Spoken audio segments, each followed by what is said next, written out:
తాకట్లో ఉన్న బంగారాన్ని విడిపించి ఆ రోజున మార్కెట్ ధర కట్టి మిగిలిన డబ్బును మీకు అందిస్తుంది కొమ్మూరి గోల్డ్.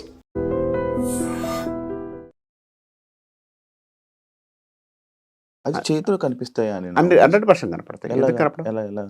చేతిలో రేఖలు లేవా? ఇవి రేఖలు మారుతూనే ఉంటాయి కదా. అంటే మామూలుగా కొంతమంది ఏమంటారంటే ఈ రేఖలు ఇవన్నీ మన చిన్నప్పుడు మనం ఇలా ఉండడం, తల్లి గర్భంలో మనం ఉన్నప్పుడు అవును, మీరు అంత కరెక్ట్.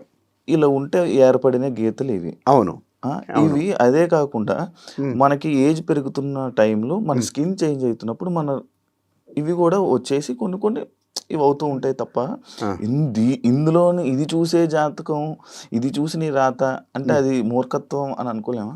ఎస్, మంచి మాట అండి. ఎందుకనంటే ఇది చూశారన్నారు మీరు అన్నట్టు, తల్లి కడుపులో ఉన్నప్పుడు ఇలా మనం పుడుతుంటాం, ఇలా రేఖలు ఏర్పడుతుంటాయి.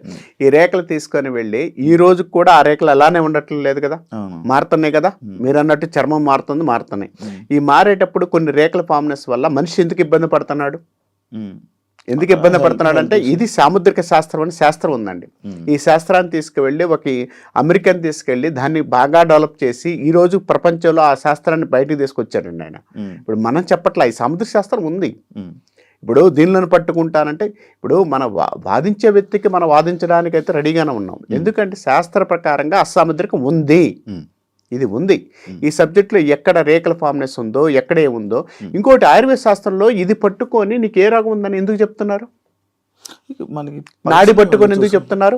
నీకు చేతి మీద ఉన్న మార్కలు బట్టి చిన్న ఘాట్స్ అండ్ చిన్న వైట్ కానీ ఇవన్నీ ఉంటే ఈ రోజు నీకు ఈ రోగం వస్తుంది, ఇది వస్తుందని ఎందుకు చెప్తున్నారు?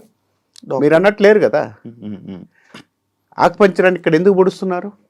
ఇక్కడ పట్టుకొని ఇదిగో ఇక్కడ ఇది ఉంటే ఇది ఉంటుంది, ఇది ఉంటే ఇది ఉంటుందని ఎందుకు చెప్తున్నారు? అందరికి ఒకేలాగా ఉండాలిగా. మీరు అన్నట్టు చెయ్యి అందరికి ఒకేలాగా ఉండాలిగా. ఒకళ్ళు చెయ్యి హైట్ ఎక్కువ ఉంటుంది, ఒకళ్ళు తక్కువ ఉంటుంది, ఒకళ్ళకి ఫామ్నెస్ ఎక్కువగా ఉంటుంది, ఒకళ్ళు ఫామ్నెస్ తక్కువగా ఉంటుంది. ఎందుకు ఉంటుంది? అందరూ ఒకేలాగా ఉండాలి కదా. ఇట్లా తల్లి గర్భాలు అందరూ ఒకేలాగా పుట్టాం కదా, ఎందుకు ఉండట్లేదు? ఉండాలి కదా.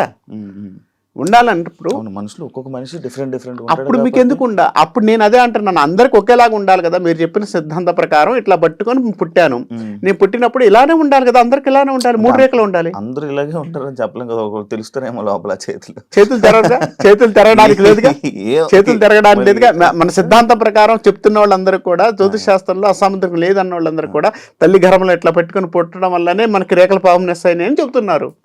ఓకే, వెరీ గుడ్, నేను ఒప్పుకుంటున్నాను. కానీ ఎందుకు అందరికి ఒకేలాగా ఉండటం లేదు? ఒక్కొక్కళ్ళు వేళ్ళు ఎందుకు పొడుకుంటున్నాయి, ఒక్కొక్కళ్ళు ఏళ్ళు పొట్టిగా ఎందుకు ఉంటున్నాయి, ఒక్కొక్కళ్ళు గ్రహాలు ఎక్కువగా ఎందుకు ఉంటున్నాయి, ఒక్కొక్క గ్రహాలు తక్కువగా ఎందుకు ఉంటున్నాయి? అందరు సమానంగా ఉండాలి కదా. జీన్స్ ఎస్, మీరు జీన్స్ అన్నారు. ఒకడు కోటీశ్వరుడు ఎందుకు అవుతున్నాడు, ఒకడు బిచ్చాధికారి ఎందుకు అవుతున్నాడు? కోటీశ్వరుడు పుట్టాడు కాబట్టి కోటీశ్వరుడుగా పుట్టపోయినా కూడా కోటీశ్వరుడు అయిన వాళ్ళు చాలా మంది లేరా? అంటే సొసైటీలో అందరూ కోటీశ్వరులుగా పుట్టారు. వాళ్ళ ఐడియా యోగం, కర్మ, యోగం, జాతకం అది చూపిస్తుంది అంటున్నా నేను. అవి చూపించకుండా ఎలా ఉంటుంది? అంటే మన జీవితం అంతా ఈ చేతి రేఖల్లో ఉంటుంది అంటారా? 100% ఉంటుంది. ఎందుకు ఉండదు అనుకుంటారు? మరి చేతులు లేని పరిస్థితి, వాళ్ళకి జీవితం ఉండదా? ఎస్, చేతులు లేని పరిస్థితి అన్నారు. ఒక శాస్త్రాన్ని ఇప్పుడు చేతులు లేవు, ఓకే, వాడి తల ఉందిగా, తలల్లో చెప్తారా? అంగ సాముద్రికం ఉంది కదా, తలలో గీతలు లేవు కదా. మన తలలో గీతలు ఉండవు, మొహం కనపడుతుంది కదా, రేఖలు ఉన్నాయి కదా. ఇట్లా చూడండి, ఇక్కడ మనకి ఆటోమేటిక్ గా రేఖలు కనపడుతున్నాయి కదా. అవును, ఇలా పెట్టాల్సి వస్తుంది కదా. ఇలా పెట్టాల్సి, ఇక్కడైతే మనం రేఖలు పెట్టాల్సిన అవసరం. అవును, ఇట్లా మళ్ళీ ఇక్కడ పెట్టాల్సి వస్తుంది. చిన్న రేఖలు కనపడాలి కదా. ఈ సూక్ష్మ రేఖలు ఉంటాయి, అంతర్గత రేఖలు ఉంటాయి, ఇవన్నీ రేఖలు ఉన్నాయి.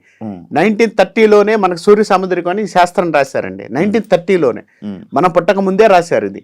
మన పుట్టక ముందే సాముద్రిక శాస్త్రం అని ఉంది. వాళ్ళు రాశారు కాబట్టి మీకు తెలిసింది. వాళ్ళు రాశారు. ఇప్పుడు మనకు ఆల్రెడీ పురాణాలు ఉన్నాయి. పురాణాలు ఎవరు చూసి వచ్చారు? అందరు చూసి వచ్చావా?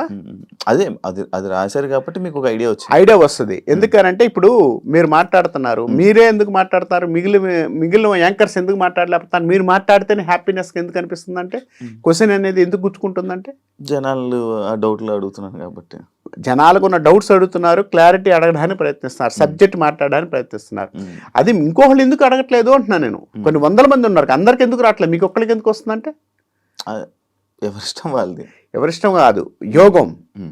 మీరు మాట్లాడుతున్న విధానం, మీరు చెప్తున్న విధానంలో మీ యోగం గట్టిగా ఉంది కాబట్టి మీరు నాతో మాట్లాడగలుగుతున్నారు. అదే లేనోళ్ళు నా ఎదురు కూర్చోబెట్టి ఇంకో యాంకర్ కూర్చోబెడితే 2 నిమిషాలు మాట్లాడేసి అది కాదమ్మా ఇదన్నా అనుకోండి ఆగుతారు కదా. మీరు క్వశ్చన్ చేస్తున్నారు, ఎందుకు ఆగట్లేదు? సబ్జెక్ట్ ఎలా ఉందో ఇప్పుడు సబ్జెక్ట్ నాకు తెలుసు కాబట్టి నేను అంత గట్టిగా మాట్లాడుతున్నాను. సబ్జెక్ట్ నాకు తెలియలేదు అనుకోండి, మీరు అడిగిన క్వశ్చన్ అవునండి వెళ్ళాలి. అంటే లైక్ గట్టిగా మాట్లాడినంత మాత్రం సబ్జెక్ట్ ఉన్నది అని అనుకోవడం కూడా తప్పు కదా. గట్టిగా మాట్లాడు, దాని మీద కరెక్ట్గా మనకు సబ్జెక్ట్ అనేది క్లియర్గా ఉన్నప్పుడు మనం మాట్లాడగలుగుతాం. లేనప్పుడు నేను భయపడుతూ కూర్చోవాలి.